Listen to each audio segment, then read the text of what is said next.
Breaking news tonight, a potential border workers strike that could have begun this afternoon has been delayed until at least Wednesday. The union that represents 9,000 Canada Border Services Agency workers says it's decided to extend negotiations in hopes of reaching a deal.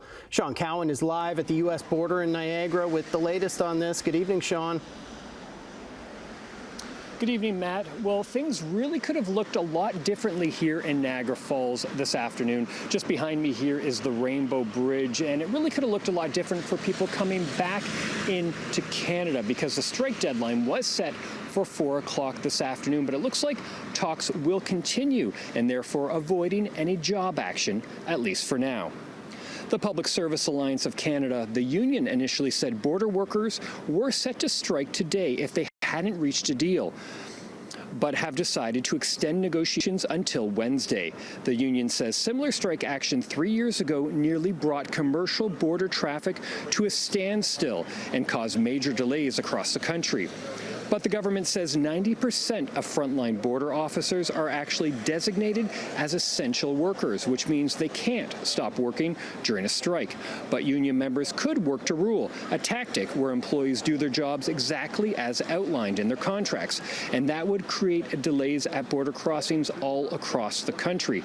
The mayor of Niagara Falls hopes they come to an agreement soon.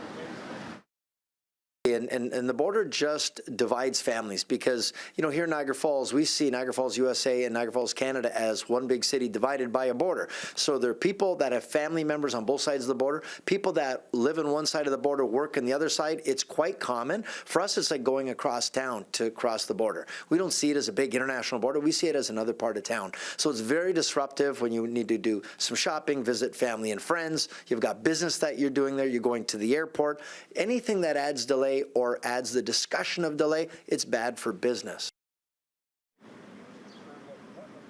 And the workers have been without a contract for over 2 years. The union says key issues include fair wages that are aligned with other law enforcement agencies across the country, remote work options, better retirement benefits, and stronger workplace protections.